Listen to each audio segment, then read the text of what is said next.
Nessa terceira parte do nosso evento, nós vamos debater os efeitos da reforma tributária nos pequenos negócios. E para esse debate, quem vai me acompanhar é Charles Goulart, vice-presidente da Contabilizei, e Sávio Salomão, diretor jurídico da Fiesp. Senhores, muito bem-vindos e muitíssimo obrigado por estarem aqui debatendo com a gente esse tema tão importante. Começo com você, Charles. Obrigado, Timóteo. Obrigado, Sávio, também pela oportunidade de a gente debater aqui esse tema tão importante que com certeza impacta não só as empresas, como também a vida de todos aqui. Ótimo. Vamos embora. Sávio, muito obrigado pela oportunidade de ter você aqui com a gente debatendo esse tema tão importante. Bom dia, Antônio. Bom dia a todos os ouvintes e telespectadores que nos assistem pelo YouTube. Antes de mais nada, Antônio, eu queria até agradecer pelo convite que me foi feito, tá? Peço desculpas e escusas aí por não ter conseguido estar presente em São Paulo. Eu tive agenda aqui em Brasília ontem e terei agora à tarde também. Então, estou fazendo aqui a live, por assim dizer, dentro de um quarto de hotel, tá? Mas certamente das próximas vezes, se eu for convidado, claro, pode ter certeza que eu me farei presente aí no estúdio, tá bom? Então, que desde essa parte digital, né, informatizada, a gente não perca o nosso meandro aí e consiga responder ou pelo menos sanar algumas dúvidas que são postas aí em relação ao impacto da reforma no que diz respeito às empresas optantes pelo Simples, tá? Ótimo, muito obrigado. E o convite já fica feito para o nosso próximo evento, contar também com a sua participação, Sávio, aqui nos nossos estúdios. E ao Charles também. Bom, senhores, eu quero começar o nosso debate. Charles, eu queria que você trouxesse aqui para a nossa audiência as principais preocupações que vocês, enquanto prestadores de serviço para os pequenos negócios, estão identificando de necessidades de aperfeiçoamento na reforma tributária. Quer dizer, que impactos a reforma tributária terá para os pequenos negócios e o que você acha que precisa ser feito, o que os legisladores poderiam fazer para aperfeiçoar a regulamentação que está acontecendo agora no Senado Federal? Ok, vamos lá. Bom, a reforma tributária, eu sou um defensor da reforma tributária, ela é necessária para o país, para a economia. Ela, de fato, ela moderniza o sistema, traz neutralidade, traz modernidade, tanto na arrecadação como em emissão de nota fiscal.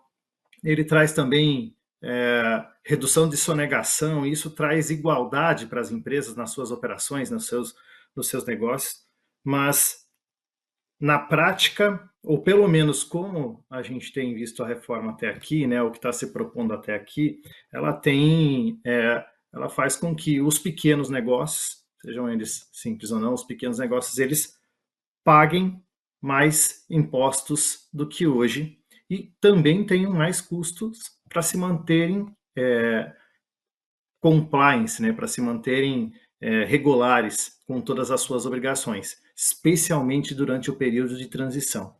Então, eu vejo que ainda tem muita coisa sendo discutida, né? Nós ouvimos aqui no início dos outros painéis, inclusive várias propostas, inclusive, que ainda estão sendo apresentadas, o próprio senador Exausto trouxe, e muitas delas estão relacionadas à forma como o crédito é gerado, a forma como o imposto é calculado, e como isso se representa, como isso se reflete no preço do serviço dessas pequenas empresas, né, das empresas do Simples e das pequenas empresas. Então, eu vejo ainda que a gente tem alguns temas que geram impactos em competitividade desses pequenos, em função de crédito, impacto em fluxo de caixa desses pequenos, em função, né, da arrecadação no pagamento, assim como também a dificuldade que os pequenos têm de estruturas para poder fazer a análise da melhor formação do preço. Ora ele vai ter um conjunto de preço e de formação se ele tiver vendendo para uma pessoa física ou prestando um serviço para uma pessoa física, ele vai ter uma forma de cálculo para quando ele estiver vendendo para uma empresa. E esses modelos e essa flexibilidade ainda não existe tanto para o pequeno, então ele vai precisar se preparar bastante para isso. Ótimo. Charles, Sávio, eu queria que você trouxesse para nós aqui as suas principais análises quanto ao impacto da reforma no Simples. Como é que você tem visto esse debate e eventualmente, o que precisa ser melhorado para que as empresas do Simples mantenham aí sua saúde financeira e continuem gerando empregos no Brasil? Antônio, eu acho que você toca num ponto interessante sob uma perspectiva minimalista. Por que eu estou falando isso? Porque os dois profissionais, e no caso são nossos grandes professores aí, e mais no que diz respeito à reforma, já adentraram em muitos pontos, né, sob uma perspectiva mais geral, genérica, que estão relacionados à reforma. Então, sejam relacionados ao split payment, seja relacionado às alíquotas de referência, a questão da transição e etc. e tal, né? E, por outro lado, voltando à sua pergunta, a questão do Simples não foi debatida por menores, até porque esse é tema do nosso painel de agora, tá? E o que é que a gente tem observado especificamente em relação às empresas do Simples? A gente vai ter, de fato, uma readequação do mercado, tá, Antônio? Uma readequação de mercado. Como você falou, e até utilizando das suas próprias palavras, o diabo está, aliás, o inferno está cheio de boas intenções, né? E por que eu falo tudo isso, tá? A minha fala aqui, a minha preocupação principal diz respeito à questão do creditamento. O Charles falou aí que um dos pilares, e salvo o melhor juízo, os professores Eurico e o Pedro também falaram, que um dos pilares da reforma, além de tantos outros, é a questão do creditamento pleno, tá? O que é que significa isso? E por isso que o imposto que está por introduzir, que no caso se parte em dois, né? E aí eu vou focar nesses dois, IBS e CBS, ele se chama IVA. IVA por qual razão? Porque é uma sigla que significa, no final, imposto sobre valor agregado, que diz respeito ao quê? A questão da não cumulatividade. Então, se eu adquiro um serviço de um terceiro ou uma mercadoria, aquilo que foi pago em etapa anterior, a título de tributo, eu consigo me creditar. Tá? Então, a máxima aqui para as empresas do Simples diz respeito a essa questão do creditamento. Por qual razão? Aí vem a cereja do bolo, tá, Antônio? Hoje, as empresas do Simples, tá? E também com a reforma tributária, elas quando contratam empresas, sejam prestadoras de serviço, sejam vendedoras de mercadoria, elas não se apropriam, tá? Elas não podem se apropriar dos créditos de PIS/COFINS e etc., e aí trazendo para o cenário após a reforma, IBS, CBS.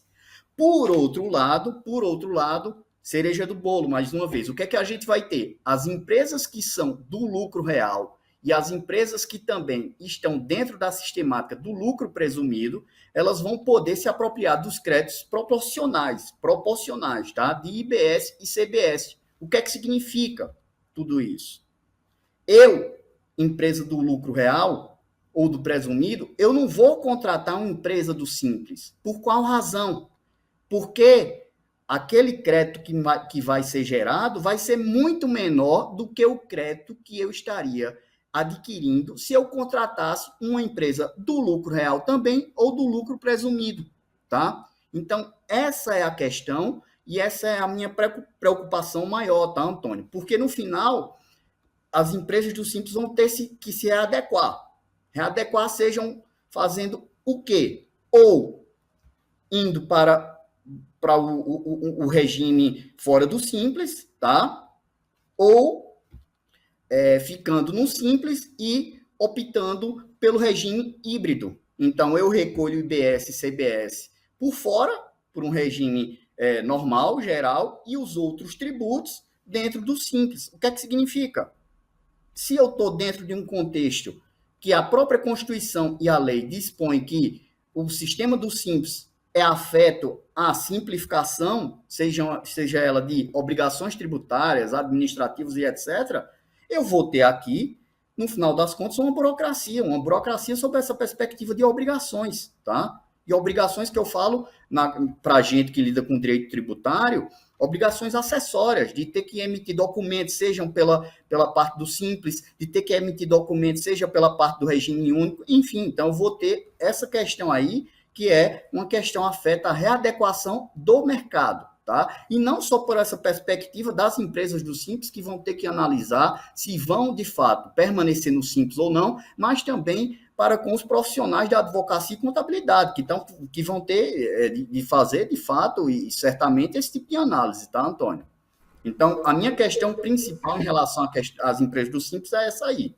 Bom, a pergunta que eu faço aos senhores existem alternativas ou existem instrumentos jurídicos ou emendas que podem ser propostas agora, neste momento, ao senador Eduardo Braga, que poderiam sanar essas preocupações, esses apontamentos que os senhores fizeram? Começando com você, Charles, o que você acha que poderia ser feito dentro do processo legislativo que está acontecendo nesse momento para a gente preservar a competitividade dos pequenos negócios? Timóteo, que a gente escutou até aqui, né, a gente viu claramente que a base da reforma toda, ela praticamente deixou os pequenos, deixou o simples e deixou as pequenas empresas, vamos dizer assim, quase que não integradas nesse processo de construção de proposta, né? Porque no final se levou um modelo e se tentou fazer um ajuste no processo do Simples para que ele pudesse também ser um gerador do crédito. Mas eu concordo com o Sávio que o grande desafio está aí, né? Esse impacto no preço que não gerar crédito pode sim fazer com quem contrate uma empresa do Simples possa não contratar, né? Ou ela repassa, ou ela diminui, ou ela impacta no preço e na margem dela, e isso pode inclusive fazer com que essa pequena empresa não se mantenha viva, né? Então, precisa se encontrar um caminho de diminuir os efeitos dessa não geração de crédito, né? Hoje, quando a empresa hoje, como a gente viu antes, né, existe um incentivo genuíno, inclusive um incentivo para quem contrata empresas do Simples, porque ela tem esse direito ao crédito e que ele deixa de existir da forma como é e traz um novo modelo, amplia, ou traz isso de forma geral, que prejudica essa pequena empresa. Então vai precisar se encontrar um caminho nessa geração de crédito, ou que se permita, né, esse crédito integral da alíquota padrão, ou que se permita um crédito presumido, como se tem exemplos em outras frentes, né, de transporte, em outras alternativas, para que essa realidade de competitividade seja de fato diminuída, né, que de fato seja tratada, endereçada, porque se esse caminho, né, se esse meio do caminho, se essa alternativa não for encontrada, com certeza vai ficar mais difícil, especialmente para aquelas empresas que não têm geração de crédito, né? A gente ouviu aqui o próprio senador Isassi falando que os prestadores de serviço, por exemplo, que basicamente são grandes contratantes de mão de obra, eles vão ser impactados. E como que repassa isso? Ou repassa no preço, ou encontra-se um caminho de geração de crédito alternativo enquanto se discute ainda, e eu acho que pouco se discutiu antes, né? Inclusive aqui a gente viu que alguns debates eles não foram tão aprofundados, especialmente nesses temas que envolvem as pequenas empresas, e hoje a gente vê um cenário que coloca empresas do Simples, ou não do Simples, mas as microempresas, correndo o risco de não serem competitivas, né? Correndo o risco de custarem mais caro que uma empresa normal. Isso por si só já tira, né, a característica de pequenas empresas terem tratamento diferenciado, né? Então aqui eu acho que tem aí um caminho, sim, de se encontrar alternativas, como se encontrou em outras frentes, em outros segmentos, para que esse tratamento diferenciado seja mantido. E isso que a gente ainda pode, né, como vou usar a fala aqui do Sábio, a cereja do bolo aqui é ainda a quantidade de obrigações e de custos adicionais de controle que essas pequenas vão ter que já não conseguem bancar hoje, imagina num período de transição ou em 2 modelos onde teria que se ter mais custos para se manter regulares. Acho que essas duas coisas vão impactar. Ou tira essas exigências dos pequenos e se encontra um caminho de crédito alternativo, ou de fato a gente vai ter aumento de custo, aumento de preço e perder competitividade. Sávio, dentro da sua experiência jurídica, você acha que há algum caminho legal, alguma emenda ou alguma alternativa viável para tirar esse bode da sala? Eu vou começar como a gente fala, Antônio, pelo fim para voltar para o início, tá? Só um dado aqui, e aí eu gostaria de mencionar esse dado porque, de fato, tem tudo a ver com o que o Charles está falando aqui, a respeito da importância das empresas que estão no Simples, né? Que, no final, seguram uma boa parte do nosso PIB, tá? Então, só para vocês terem ideia, no final do primeiro quadrimestre de 2024, nós tínhamos aqui 21.738.420 empresas ativas no Simples. Serviços, 51,5%, comércio, 30,3%, indústria de transformação, 8,8%, construção civil, 8%, agropecuária, 0,8%, extrativa mineral, 0,1% e outros, 0,5%. Tá? Então, assim, a importância do Simples é tremenda. Tremenda. Então, de fato, nós teremos que ver alternativas e, mais especificamente, relacionadas não à questão da engrenagem do Simples, mas, volto a dizer, a questão do creditamento, que é um dos pilares da reforma tributária. Então, se eu não posso ali contratar, ou se eu contrato uma empresa do Simples que não vai me dar direito ao crédito, assim como uma empresa do lucro real ou lucro presumido fariam, eu não vou contratar a empresa do Simples. O que é que isso vai ocasionar? Preço, né? Como o Charles bem falou. Eu inclusive, Antônio e Charles, ouvi boatos, né, que aí eu acho que o Antônio é mais expert do que eu nessa parte do próprio Poder Legislativo e etc e tal, de que a ideia inicial, lá no início, era acabar com o Simples, tá? Era acabar com o Simples. E tanto é que, ainda que nós tenhamos debatido sobremaneira a reforma, e sob uma perspectiva muito qualificativa, claro, o Simples não foi objeto desse debate tão qualificado. Tá? O Simples não foi objeto desse debate qualificado. E aí, claro, nós temos opiniões divergentes, como todos os contextos, sejam eles históricos, culturais, políticos e etc. Mas o Simples deveria ter sido objeto de debate qualificado. E tanto é, Antônio, que a própria emenda constitucional, ela dispõe claramente, né? Assim como fez a própria Constituição de 88 a respeito do Simples, que a própria lei complementar ela vai definir o tratamento diferenciado ali, certo? Relativo à questão da arrecadação dos impostos e contribuição. Então, assim, eu acho que no final o debate não foi tão qualificado sob essa perspectiva temporal, no sentido de amadurecido, tal qual foi em relação aos outros temas, e tem sido, né? Acredito, Antônio, que, de fato, a gente vai ter que procurar outras alternativas para mexer com essa questão do creditamento do Simples. Porque, no final, uma empresa do Simples ter que optar por sair do Simples ou ter que optar por 2 regimes vai gerar ali um custo tremendo, né? Regras de compliance, eu vou ter que cumprir 2 regimes diferentes. É inviável para uma empresa que está no Simples. Só está no Simples por quê? Por conta da simplificação do sistema, né? Então, eu concordo com o Charles e vou nessa linha de que realmente a gente tem que ter alguns instrumentos aí que sejam capazes de elidir essa questão do creditamento, tá? Para tornar a coisa, por assim dizer, mais isonômica em relação às empresas do lucro real e lucro presumido, tá, Antônio? Eu acho que eu iria nessa linha aí também, tá? Ótimo. Charles, eu queria trazer para o nosso debate um outro ponto que nós dois já conversamos e é de interesse dos pequenos negócios, tem a ver com o split payment, né? E os seus efeitos aí para as pequenas empresas. Eu queria que você trouxesse para a nossa audiência as percepções que vocês aí na Contabilizate tiveram da proposta em si e como ela pode afetar os pequenos negócios.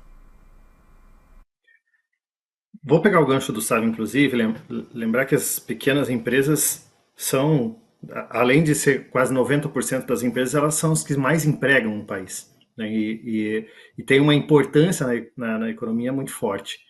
E olhando, mas a realidade da pequena empresa é que, na prática, ela está operando o seu dia a dia, né? Ela está prestando o seu serviço, vendendo o seu produto e usando esses recursos para conseguir fazer essa roda girar, né? Para fazer com que ele possa comprar, pagar seus fornecedores, pagar esses funcionários que hoje, né, estão trabalhando nessas pequenas empresas, e ele vai usando, ele vai fazendo com que o seu faturamento seja a engrenagem do seu negócio. Especialmente porque sabemos que crédito para a microempresa ainda é muito caro e de pouco acesso. Então, ela não consegue se financiar de outra forma, a não ser com aquilo que ela mesma gera. E a partir do momento que o split payment, né, e que, de novo, tem seu lado super importante positivo, que é a redução da sonegação, isso por si só já vai trazer todo mundo para o mesmo ambiente, o que é importante, ele gera, sim, um impacto forte para esses pequenos nessa engrenagem do seu dia a dia. Ela hoje consegue pagar o seu imposto no mês seguinte, ela passa a ter o seu imposto retido na hora que ela recebe o valor da nota fiscal. Ou seja, a pequena empresa não vai mais receber o valor que ela colocou na nota, né, o preço que ela cobra do seu cliente. Ela não vai mais receber isso. Ela vai receber esse valor menos o imposto na hora em que ela tiver o dinheiro dela caindo lá na conta. Então, isso tem sim um impacto importante nas pequenas, que não têm acesso a bons financiamentos, ou que, de fato, permitam que ela consiga gerenciar o seu dia a dia sem ser tão dependente do seu próprio recebimento. Mas com o 26, né, eu vou usar aqui, seja ele qual for o percentual retido já no momento desse recebimento, ela vai precisar encontrar caminhos para conseguir fazer com que ela vai ter menos dinheiro para pagar suas contas no dia a dia. O que ela recebeu hoje, que ela tem o fornecedor para pagar amanhã, ou tem o funcionário dela para pagar amanhã, ela vai ter isso um pouco menos de dinheiro para isso, vai precisar se adaptar nesse processo. Lembrando que as pequenas empresas, ela já tem uma taxa de mortalidade maior justamente porque tem dificuldade de se gerir financeiramente. Então, quando a gente fala de um processo que impacta diretamente, né, nessa geração, né, desse dinheiro que é usado para pagar as contas do dia a dia, com certeza esse efeito vai ser sentido na ponta. E tem estudos, inclusive, que não só do split payment, mas no modelo em que está se propondo hoje, né, os impactos indiretos da reforma no Simples, uma vez que, como a gente já falou aqui, foi, vamos dizer assim, garantido, né, a permanência do Simples e o modelo atual, salvo a exceção de optar ou não por outro modelo, já existem estudos que esse modelo pode, inclusive, aumentar em 20% a 25% a mortalidade dessas pequenas empresas.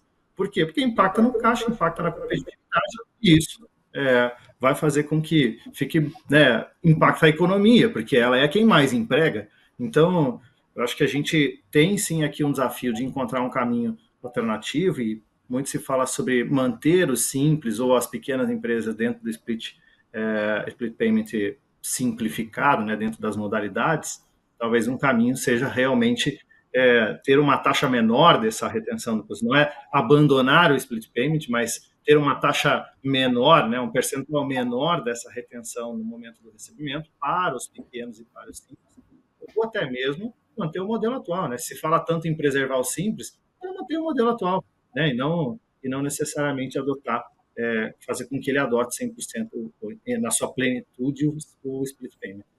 Sávio, eu queria te questionar sobre como é que tem sido o diálogo com os pequenos empresários. Você tem palestrado em todo o país, tem tido esse contato próximo com os pequenos empresários para mostrar essa realidade.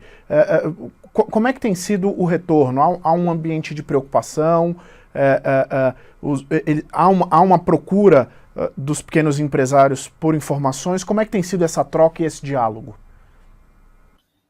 Antônio, de fato, desde que esse tema da reforma veio à tona, e como eu estou na Fiesp agora, e a gente tem uma ligação muito forte e direta com os sindicatos, e que, por sua vez, representam empresas, né? E eu falo ali, circunscrito à questão do Estado de São Paulo, não raro, e muito pelo contrário, a cada semana a gente tem questionamentos dos mais variáveis a respeito da questão do Simples para com a reforma tributária, nesse ambiente da reforma tributária, né?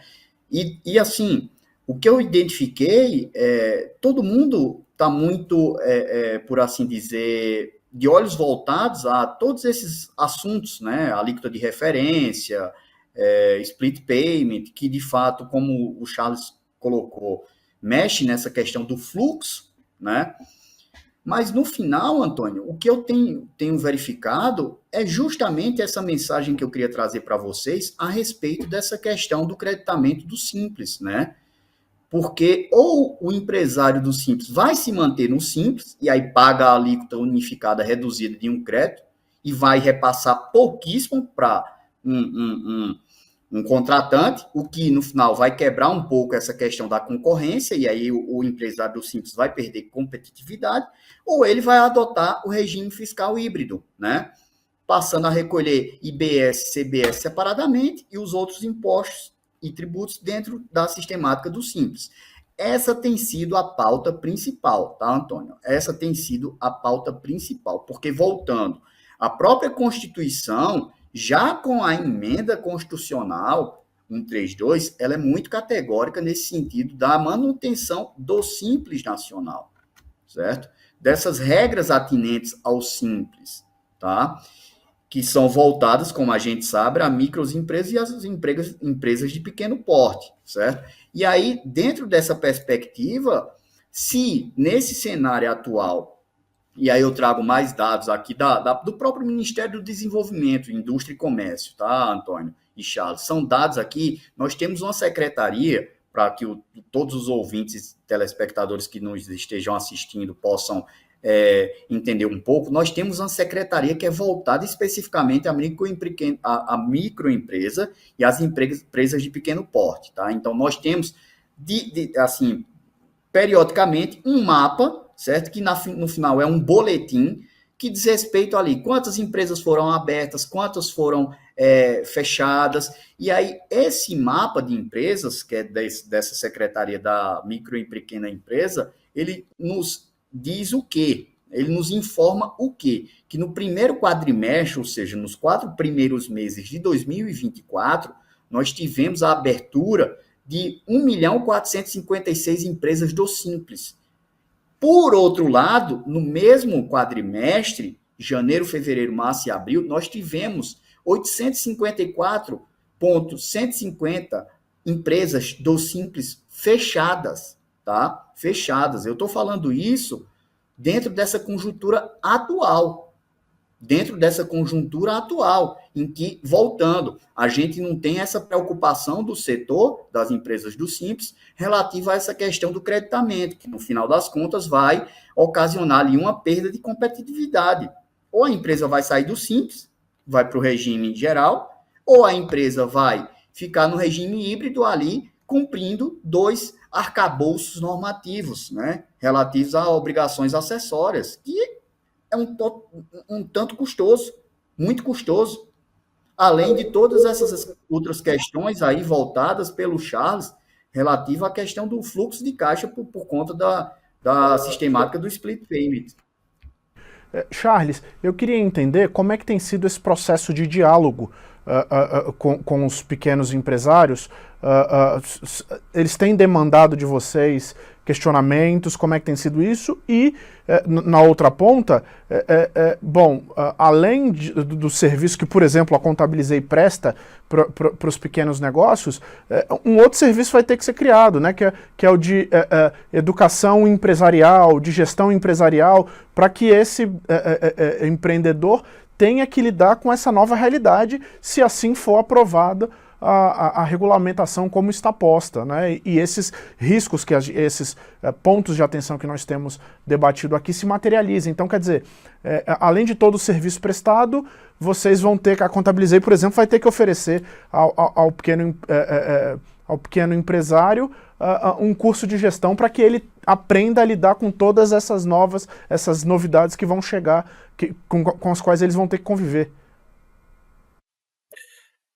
Sim, Timóteo, vamos lembrar até, puxar um pouco, pegar um pouco no início, né, quando começou a se discutir a reforma, quando se começou a apresentar as propostas da reforma, muito se defendia, né, e sempre era, ou muito era comunicado que o Simples Nacional ele seria preservado, né, e eu acho que isso esteve presente sempre desde as primeiras discussões. E com o passar do tempo isso começou, né, a ficar mais clara essa preservação, né? Ele está preservado, ele vai poder escolher recolher os seus impostos, né, pelo regime normal ou pelo próprio modelo do Simples, mas na medida em que o debate foi amadurecendo e as informações também começaram a ficar mais claras, muitos dos pequenos começaram também a perguntar como isso vai impactar na vida, no seu dia a dia, né, na sua vida. Inclusive, as próprias associações também começaram a discutir isso muito mais e começou a trazer mais clareza nesse ambiente. E nesse ambiente, com certeza, hoje a experiência que a gente tem aqui na Contabilizei é de uma preocupação dos pequenos, de fato, como eles serão impactados, como eles vão ter que operar, quanto isso vai custar para eles, quanto eles vão pagar de imposto, como é que eles vão formar o seu preço. Então, a resposta, sim, Timóteo, aqui sim, vai ficar mais difícil para o pequeno, especialmente no período de transição onde você tem dois modelos, né? E ele vai precisar entender não mais só qual é o percentual da alíquota que ele vai pagar sobre aquela nota que ele emitiu, mas ele vai entender quem é o seu cliente, né, que tipo de empresa é o seu cliente, se essa empresa é uma empresa grande, ela tem crédito, ela não tem crédito, se ela de fato é uma empresa que faz sentido para ela tomar crédito nessa contratação. Vai ficar mais difícil porque se ela precisar recolher por fora, porque o contratante, né, quem está comprando dela, quer ter o crédito do imposto, ela vai precisar negociar com o seu contratante. Vamos pegar um exemplo da empresa de tecnologia, né? As empresas de tecnologia, uma empresa do Simples de Tecnologia que tem lá, né, seus desenvolvedores e prestam serviço para várias empresas, vários contratantes. Provavelmente eles têm um contrato ali firmado numa condição inclusive de imposto, condição de custo formado naquilo. E se essa empresa, para ela é importante, né, quem está contratando eles, é importante ter o crédito, ele tem essa opção de recolher no modelo, né, no modelo do IVA por fora, mas ele vai precisar negociar com esse contratante. E aqui existe sim, né, quase que uma hipossuficiência entre os lados, é diferente, né, a relação dessa negociação. Então sim, ele vai precisar fazer negociação dos seus contratos para que ele possa encaixar melhor isso. E isso vai exigir dele um entendimento um pouco mais ampliado de quem é o seu cliente, de quem está comprando. E sim, nós aqui, pelo menos na Contabilizei, vamos com certeza buscar oferecer todo o apoio para esses pequenos, para ajudar nessa formação do preço, para ajudar nesse entendimento de como fica de um jeito, como fica do outro, de quanto eu vou receber, né? Se eu emitir a nota de um jeito, se eu emitir a nota de outro, quanto eu recebo se for através de um modelo ou de outro, para que, inclusive, isso seja uma base para essa negociação com os seus contratantes. Então, eu acho que tem um trabalho aqui, daqui para frente, que é grande, de apoiar nessa formação, nesse novo ambiente, que é um ambiente que precisa de muito mais entendimento de de onde ele está e com quem ele está se relacionando, com quem essa empresa do Simples está negociando, né? Vamos pensar assim, se é um comprador, ou uma grande empresa, ou uma pequena empresa, ou até mesmo uma pessoa física na ponta. Sim. Senhores, nós estamos caminhando para o fim do nosso painel. Eu quero abrir aqui as considerações finais dos senhores, começando com o Sávio. Antônio, antes de mais nada, e reafirmando o que eu disse de início, é uma satisfação e eu acho que até posso falar, peço até permissão também para falar pela pessoa do Charles, quanto a esse ponto especificamente, é uma satisfação sempre a gente estar debatendo assuntos tão relevantes, né? E mais dentro dessa perspectiva da reforma tributária, que se há uns anos atrás a gente não via ninguém debatendo, e de fato o grupo do CECIF, junto com o Eurico, hoje a coisa tomou uma proporção totalmente avessa, e por uma perspectiva boa, claro, né? A gente está vendo pessoas que não têm qualquer relação com o tributário, com contabilidade, se voltando a analisar, estudar o que a reforma vai proporcionar, quais serão os impactos. Então, isso é uma coisa muito significativa. E, dentro desse contexto, voltando ao que eu estava falando, é sempre uma grande satisfação, né, Charles? A gente está debatendo sobre isso, para ouvintes e para um público seleto da Exame, tá? Mas volto a repetir, e a mensagem que eu queria trazer hoje era relativa a essa questão da competitividade, que diz respeito ao creditamento. Esse será o maior gargalo que nós teremos, tá? Esse será o maior gargalo. E antes mesmo de qualquer análise sobre a perspectiva de alíquotas ou preço de nota, se aumenta preço de nota ou não, a primeira análise que deve ser feita pelas empresas que estão no Simples, e de fato isso vai acontecer, tá, Antônio? É no sentido de, eu saio do Simples, eu fico no regime unificado, ou eu adoto o regime híbrido, tá? Então, nós teremos, o que eu falei anteriormente, uma readequação de mercado, não só pela perspectiva da empresa do Simples, mas também que vai abranger os profissionais de contabilidade e os advogados que atuam no direito tributário, para fins de elaboração e análise desse cenário que está por vir. E aí, depois desse cenário, que nós teremos todas essas nuances e todas essas questões que o Charles bem colocou, tá? Vou atribuir isso ao preço do serviço, como é que eu vou fazer, faço por fora, quem é que é o meu contratante, qual que é o meu nível de competitividade, quem são as empresas que eu compito. Então, assim, é um assunto, Antônio, que está em voga e não vai deixar de estar daqui a tantos anos, né, nesse período de transição, e eu acho que quanto mais a gente debater, seja para fins de aperfeiçoamento, seja para fins de elucidação de todas essas dúvidas, melhor, tá? Melhor. Então, fiquei um tanto contente aí com o seu convite, que seja o primeiro de tantos, tá? E se eu tiver a honra, melhor dizendo, de ser convidado mais uma vez, farei a questão de estar presente ao estúdio, né? Não de forma virtual, que eu acho assim, ainda que a pandemia tenha trazido esses meios eletrônicos para a gente, no final das contas, conseguir estar aqui junto a vocês, tal, o tete-a-tete ali, o encontro presencial, no meu modo de ver, é sempre mais significante e melhor. Então, agradeço, Antônio, e parabéns pelo evento e por essa didática e por esse assunto que é um tanto relevante, tá? Sávio, obrigado, e o convite já está feito. No nosso próximo evento, no nosso próximo debate sobre reforma tributária, você estará aqui com a gente presencialmente. Charles, por favor, suas considerações finais. Primeiro, obrigado, Antônio, pelo espaço aqui para a gente falar sobre o tema. Sávio também, faço minhas as palavras do Sávio e reforço que especialmente durante esse período de transição que não é pequeno, vai ficar mais complexo para as empresas do Simples, para os pequenos. Então, se aproximem dos seus contadores ou dos seus advogados que vão poder apoiá-los nesse processo de entendimento e, inclusive, de como fazer para que consigam se manter competitíveis nesse mercado. Isso vai ser super importante daqui para frente.